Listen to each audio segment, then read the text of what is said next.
हम जीव हैं, माया आसक्त है, लेकिन उस समय भी हमारी सहायता हमारी स्वामिनी जू करती है।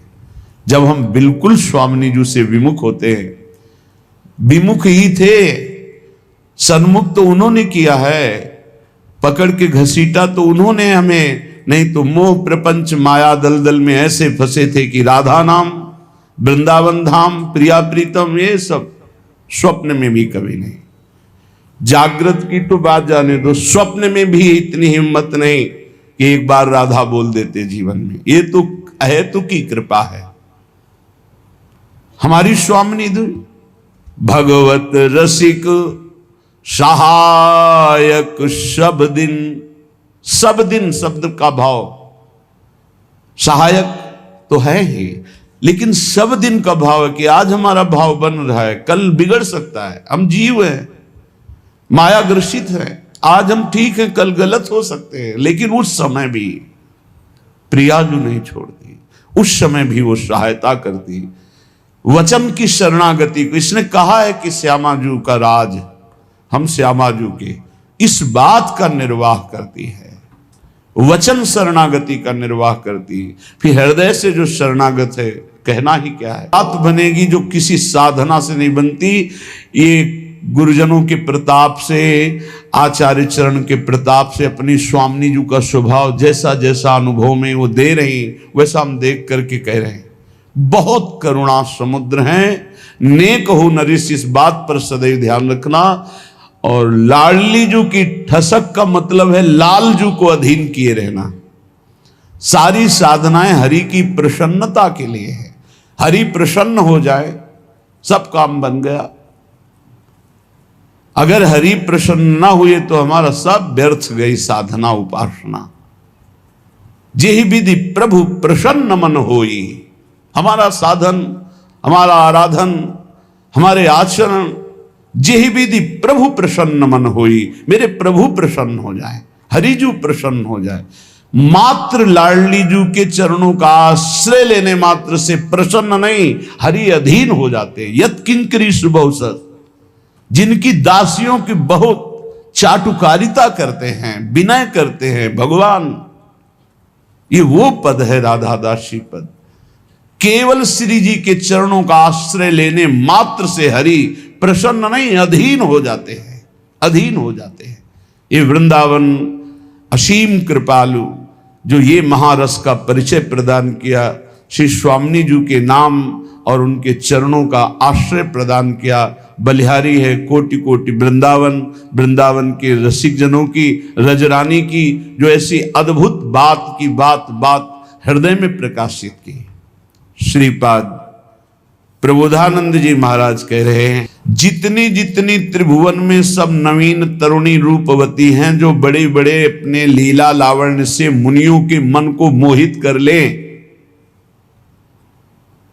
वो श्री किशोरी जी के चरणों की शरण आश्रय लेने वाले को जो भाव देह प्राप्त होता है, सखी स्वरूप, वो ऐसा स्वरूप है भाव देह का, उसका जब प्रकाश होता है ऐसा दिव्य होता है कि त्रिभुवन की जितनी भी सुंदरियां हैं, इसमें जो शब्द लिखा, ताम ताम वीक्ष सा थुत करोति परमाम दिव्याम अपि स्फूर्तिमान, हे हो जाती है।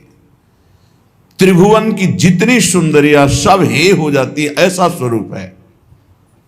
आप कहोगे कि लिखने में क्या होता है, लिख दिया किसी ने इसे, किसी में नहीं है, ये वो सिद्ध महापुरुष जो देख रहे हैं। आपको एक उदाहरण बताते हैं। एक दिन द्वारिकाधीश प्रभु अश्रु प्रवाह करते हुए विकल स्थिति में राधा राधा राधा भगवान ने कहा, कोई ऐसा नहीं। प्रभु मैं एक बार देखना चाहती हूं कैसी हैं श्री राधा, कि हम सब सर्वांग सुंदरी दिव्य शक्तियां आपके विरह का शमन नहीं कर सकती। प्रभु मैं एक बार दर्शन पाना चाहती हूं। उन्होंने कहा कि कभी ऐसा श्री जी चाहें, दर्शन देना चाहें, संयोग बनावें तो हो सकता है। हम तो केवल कह सकते हैं कभी ऐसा अवसर आया तो दर्शन कराएंगे। ब्रज लीला के अंतर्गत निकुंज लीला में तो वृंदावन परित्यज्य पादमेकम न गच्छते, प्रिया प्रीतम एक कदम भी वृंदावन से बाहर नहीं जाते। लेकिन ब्रज लीला में ऐसा आया कि सूर्य ग्रहण पड़ा, उस समय कुरुक्षेत्र ऐसा सब ब्रजवासी परिकर वहां गए। बाबा वृषभानु जी भी, लाडली जी भी अपने परिकर। ये ब्रज लीला के अंतर्गत की बात। उधर से द्वारिका परिकर और हस्तिनापुर से पांडव परिकर, द्रौपदी आदि सब। जब रुक्मिणी जी ने सुना कि वृषभानु बाबा और राधा किशोरी जो पधारी हैं, तो बड़ा उल्लास होगा। प्रभु एक बार देखने की इच्छा थी, जिन राधा का स्मरण करके आप रोते हैं वो हैं कि ये अंश ही है श्री किशोरी जी, और ये अंश हैं। जब तक अंशी न चाहे तब तक अंश उनको देख नहीं सकता। जैसे हम अंश हैं, हमारे अंशी श्री हरि हैं सर्वत्र, पर हम नहीं देख पा रहे। और वो कृपा करें, हम आराधना करें, हम पर कृपा करें तो कण कण में वही विराजमान है, कोई अंतर नहीं पड़ेगा। श्री ललिता विशाखादि सहचरियों ने स्वामी जी का चरणामृत उतार कर जब छिड़का, क्यों? चरणामृत में क्या है? सत्प्रेम सिंधु मकरंद रसौग धारा। बिना प्रेम दृष्टि के लाडली जी को ये दिव्य शक्तियां नहीं देख सकती। तो श्री जी के श्री चरणों से प्रेम स्रवित होता रहता है। सत्प्रेम सिंधु मकरंद रसौग धारा, उस प्रेम को जे ही तो दृष्टि, वो सब रोने लगे, सबके अश्रु चल रहे। फिर जब लौट के आए तो यही कहा कि प्रीतम आप कैसे जीते, कितने कठोर हृदय के हैं कि आप जीते हैं, किशोरी जी से बिलग होकर जीते। चूंकि अवतार लीला का विषय ऐसी। प्रभु ने कहा उत्तर मिल गया ना, आप कहती थी कि आप क्यों रोते हैं। जैसे उद्धव जी, मैं जाऊंगा ज्ञान समझाऊंगा, जब यहां आए तब सोच रहे यहां से जाते हो कि कितने वज्र हृदय के हैं कि वो इन प्रेमी जनों से बिलग होकर जी रहे हैं। ऐसे प्रेम समुद्र का वितरण करने वाली स्वामिनी जी के चरण दासियों का वैभव है। श्री राधा पद किंकरी पद नखो प्रांतोपि यस्यात्मनो। श्री किशोरी जी की चरण दासियों की नख कांति प्रकाशित हो जाए तो महाआनंद प्रकट हो जाए। एक वृत्ति केवल ये जागृत हो जाए तुम्हारे हृदय में, अत्यंत सौभाग्य से कि हमारी लाडली जो, हमारी प्यारी जो, हमारी महारानी जो, वो इतना महान पावन हो जाएगा कि त्रिभुवन को दर्शन देकर कृतार्थ करने की सामर्थ्य उसमें आ जाएगी। एक वृत्ति केवल ये आ जाए कि श्री लाडली जो हमारी, सी प्यारी जो हमारी, ये बहुत बड़ी बात है। लालजू सर्वे सर्वा हैं, लेकिन लालजू के भी सर्वे सर्वा सर्वेश्वरी रासेश्वरी है। ये अंतर की बात समझो। जहां थोड़ा प्रेम आ गया किसी भगत के अंदर तो महाराज उसके चरण दाबने में भी हिचकते नहीं हैं। तो लालजू के हृदय के प्रेम समुद्र का सार रूप हमारी महारानी जू के चरणों का जिसने आश्रय ले लिया, कितना कृपालु लालजू हो जाएंगे। द्रुत कनक सुगौरी मंगवल्ली दधानाम नव तरुणी मल्लीला कांति पूरैरपाराम विपुल जघन खेलत वेणिमाश्चर्य रोचिर नव कनक महेंद्र प्रेक्ष वक्षोज लक्ष्मी। बहुत करुणामय स्वरूप हमारी स्वामिनी जी का है। अगर भाव में जरा भी झलक जाए तो चिल्ला चिल्ला कर रो, ऐसा आनंद आनंद का तूफान उठता है। ऐसे नेत्र हैं प्यारी जी के कि वाणी की सामर्थ्य नहीं, कहा कहो एक जीव जी सखी, बात की बात की बात। पूरई रपाराम, ऐसी स्वर्णवत सुंदर गौरांगी प्रियाजू, नौ किशोर स्वरूप, विशाल वेणी, मानो सुमेरु की शोभा को भी मात कर रहे। सुमेरु कंचन वर्ण और 7 कुंभ तनु गोरी और अनंत सहचरियां घिरे हुए, और लाल जो महाराज एकटक रूप रस का पान करे तो मुख चंद्र चकोरिए नैना। ऐसी स्वामिनी जो जहां विराजमान है, श्रीपाद कह रहे हैं अब मुझे वृंदावन का जो आश्रय मिल गया, वास मिल गया, तो श्री जी मिल जाएगी, इसमें कोई संशय नहीं। वागवाणा प्रपतंतु मर्मसु सतम पाद प्रहारा शिरो देशे संतु सतम सतम ध्रुमनाहारा सतम संतुआ स्मारम स्मारमथापि जीवन धनम तद गौर नीलम हो द्वंद्वम सांद्र शाब्द मूर्ति मुदितो वत्स्यामि वृंदावने। कह रहे हैं कि यदि मुझे कोई 100 गाली दो रोज दे और लातों से मारे, सतम पाद प्रहारा शिरो, 100 लात रोज हमारे लगे, तो भी मैं वृंदावन नहीं छोड़ने वाला। ए बात पकड़ो, कुछ है। कैसे सह सकते हो? 100 कदम दूरी पे 50 करोड़ रुपया की एक अटैची रख दी जाए और चलो तुम लेट के चलो वहां तक जाओ, छू लिया तो तुम्हें मिल जाएंगे, लेकिन आदमी हम छोड़ेंगे 5, 7, 10 आदमी, वो तुम्हें रोकेंगे, मारेंगे, अगर तुम रुक गए तो नहीं मिलेगा। तो वो आदमी चाहे 100 ने 500 लात उसकी खोपड़ी में मारे, वो 50 करोड़ वाली अटैची तक पहुंचने की हर कोशिश करेगा। वो गाली नहीं देखेगा, वो लात नहीं देखेगा, कोई भी। और श्री जी को प्राप्त करने के लिए हम चले, ऐसी उत्तम स्थिति वत्स्यामि वृंदावने, मैं ऐसे वृंदावन में वास करूंगा, चाहे मुझे कोई मारे, चाहे गाली दे, चाहे अपमान करे।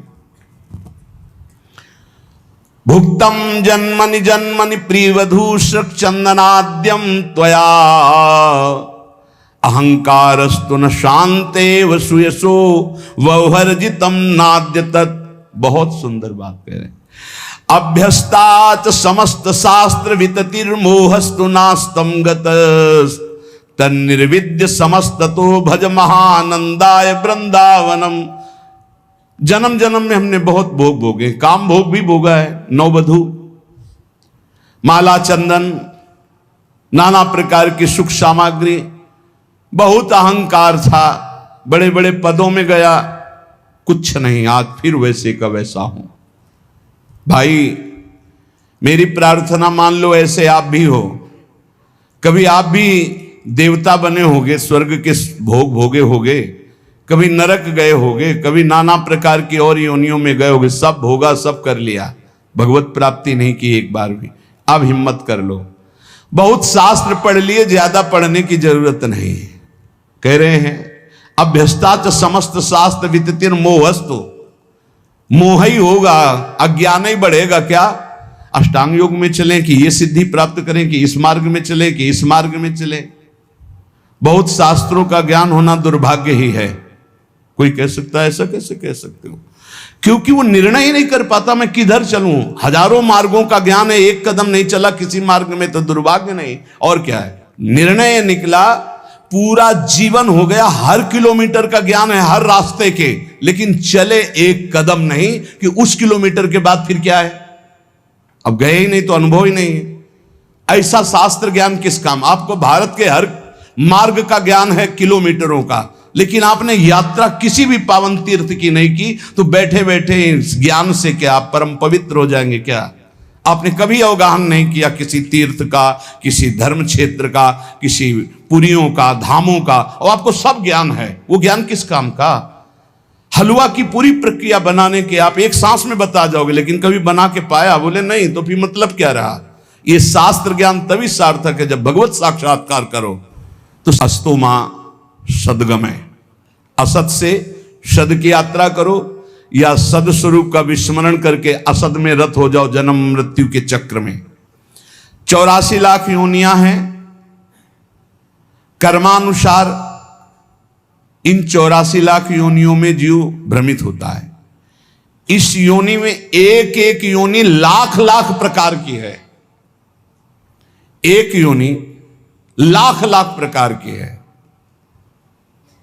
अब जैसे रेंगने वाली योनि, राधा राधा, यही अवसर है जीव आवागमन के अनादि चक्र से अपना छुटकारा करके अपने स्वरूप में स्थित हो सकता है, भगवत प्राप्ति कर सकता है। जन्म मृत्यु का चक्र कब तक चलेगा, अकल्पनीय, कल्पना भी नहीं कर सकते। काल चक्र आपको घुमाता रहेगा, इसलिए मनुष्य जीवन में भगवत प्राप्ति का अवसर है। ये काम, क्रोध, लोभ और मोह, ये चार प्रधान ऐसे हैं जो इस चक्र को चलाते रहते हैं। आवागमन, पुनरपि जननम पुनरपि मरणम पुनरपि जननी जठरे शयनम, ये चक्र चलाते रहते हैं। काम, क्रोध, लोभ, मोह, इन्हीं को नरक की गति कहा गया है। इनमें से किसी में भी एक में पैर पड़ जाए, काम में, क्रोध में, लोभ में, मोह में, फौरन चारों आज करके उसे घुमाने लगेंगे, बार बार जन्म, बार बार मरण। नरक की दारुण यंत्र राधा, और अपने कर्तव्य का पालन, जिसके प्रति जो संबंध है ईमानदारी से आप करो, लेकिन राग मत करो। और नाम जप, सत्संग, परोपकार, वैराग्य और नाम जप, इसके द्वारा इस चक्र का नाश कर दो। काम, क्रोध, लोभ, मोह, इनकी मिटिया मेट करने के लिए सामर्थ्य है ये सत्संग, परोपकार, वैराग्य और भजन। अब भगवत धाम और नरक ये दो हैं, चयन करो तुम्हें कहां जाना है। अगर काम, क्रोध, लोभ, मोह, तो त्रिविधम नरकस्येदम द्वारम नाशन मात्मना कामा क्रोधा तथा लोभा। और यदि सत्संग, परोपकार, वैराग्य, भजन, तो भगवत धाम। ये दो गतियां हैं। उपासक देख लो, अगर भगवत धाम जाना है तो इन चार बातों को छोड़ना होगा। काम, क्रोध, लोभ, मोह, चार बातों को पकड़ना होगा। रोज सत्संग, रोज परोपकार, और सबसे अंदर से वैराग्य और खूब नाम जप, इसी के द्वारा भगवत प्राप्ति होती है। तीर्थपाद भगवान श्री हरि के जो गुणानुवाद लीला कथा है, ऐसा नशा चढ़ जाना चाहिए कि कभी तृप्ति नहीं होनी चाहिए। कस्त्रप्यनुयात तीर्थ पदोभिधानात् सत्रेषु वासुरभिरीड्यमानात् यह कर्णनाडं पुरुषस्य यातो भवप्रदां गेहरतिं छिनत्ति। जो भगवान की चर्चा को कानों से सुनता रहता है तो उसके हृदय का मोह मल नाश हो जाता है। पीछे वाले श्लोक में था, कह द्वाविमौ पुरुषो राजन स्वर्गस्योपरि तिष्ठितः प्रभुश्च क्षमया युक्तो दरिद्रश्च प्रदानवान। जो गरीब होकर दूसरों को दान देने का उत्साह रखता है वो, और जो बलवान होने पर दूसरों को क्षमा कर देता है वो, इन दो को देवता भी नमस्कार करते हो। देवलोक के भी ऊपर गति पाने वाला है। और इन दो को, जो धनी होने पर, धन होने पर भी साधु सेवा, गौ सेवा, भक्त सेवा या समाज सेवा में ना देकर वो उड़ाता है नाना प्रकार के काम भोग, विषय भोग, मनोरंजन में। ऐसा नहीं कि प्रकृति का धन तुम्हें मिला तुम उसके स्वामी हो, जो चाहो कर लो। तुम सिर्फ मुनीम हो, स्वामी तो भगवान है। हिसाब से चलो, नहीं सब छीन लिया जाएगा। जो धनी होने पर मदांध होकर गलत जगह धन खर्चा करता है, मैं इसका स्वामी हूं, और सही ढंग से उसका खर्चा नहीं, सो धन धन्य प्रथम गति जाकी। अरे कितने ऐसे बीमार लोग हैं जिनके पास अर्थव्यवस्था नहीं, कितने भूखे लोग ऐसे हैं जिनके पास भोजन व्यवस्था, हम कह रहे हैं बहुत वास रहित लोग हैं जिनकी वास व्यवस्था नहीं। तुम्हारे पास धन बड़ा है, अरे कितने कितने करोड़ ऐसे मनोरंजन में, पूरे भारत में एक एक कुटिया बना दो, एक एक गांव में तो एक एक परिवार तो रह जाएगा। धन का सदुपयोग है दूसरों के सुख में लगाना, अपने मनोरंजन में लगाना नहीं। अपनी आन बान शान किसमें है, भगवान प्रसन्न हो जाए, इसमें नहीं है कि संसार जान जाए कि हमने इसके लिए इतना पैसा खर्चा किया। दुर्गति होती है। धन अगर वो धर्म विरुद्ध आचरणों में जा रहा तो तुम स्वामी के द्वारा दिए हुए धन का अपमान करो। तुम स्वामी नहीं हो, लक्ष्मीपति नारायण है, तुम थोड़ी हो। तुम तो मुनीम हो, तुम्हें केवल पुण्य बल से उतना अधिकार मिला है, छीन लिया जाएगा, देख लेना। इसी जन्म में दोनों क्रियाएं देखी गई। मदोन्मत्त हो जाने से श्री वैभव अंतर ध्यान हो जाता, खत्म खेल। जो दूसरे का धन अपहरण करता है, दूसरे की स्त्री का संसर्ग करता है, मित्र बना करके, व्यवहार बना करके पराई स्त्री के साथ सहवास करता है या पराय पुरुष से सहवास करता है, जो अपने सुहृद मित्र को धोखा देता है, परित्याग करता है, ये सब नरक जाने वाले पाप हैं। भक्तम च भजमानम च तवास्मीति च वादिनम त्रिनेतात शरणम प्राप्तान विस्मेपि न संत्यजे। जो तुम्हारा भक्त हो, तुम्हारी सेवा में रहा हो और एक बार हृदय से कह दिया कि मैं आपकी शरण में हूं, ऐसे 3 प्रकार के मनुष्यों के संकट आने पर पूर्ण रूप से सहयोग करना चाहिए। गृहस्थ में अपने कुटुंब में जो सबसे बूढ़ा हो उसको सबसे पहले भोजन देना चाहिए, धर्म का आदेश है। यहां बहू और लड़का कॉफी और समोसा और चाय छान रहे और बूढ़े टुकुर टुकुर हेर रहे हैं। अगर कुछ कहें भी तो डांट देंगे, तुम्हें घर में तो रहना है, बना लेना, चाय पी लेना, हमें ऑफिस जाना है। और ज्यादा बात किए तो 2-4 थप्पड़ मार दिए मां के, पिता के। कुटुंब में सबसे पहले भोजन का अधिकार किनको है? गरम गरम भोजन बना के पहले वयोवृद्ध, फिर दूसरा अधिकार बच्चे, फिर तीसरा अधिकार अपने जो आए हुए जन हैं, जो घर के जन हैं। बनाने वाला सबसे बात के, ये नहीं कि बनाने वाला पहले चक छान के फिर जो मनाया सो परोस दिया। ये वो रसोई में कभी कमी नहीं हो सकती जो ऐसी रसोई होगी। एक अन्नपूर्णा जी का कृपा प्रसाद होता है उस रसोई में। रसोई में कभी भोजन पाया ना जाए, रसोई कभी जूठी ना हो, बाहरी कोई रसोई देख ना पावे, रसोई पर्दे में रहे और पवाते रहो। आप देखो अन्नपूर्णा कैसे आप पर कृपा करती है।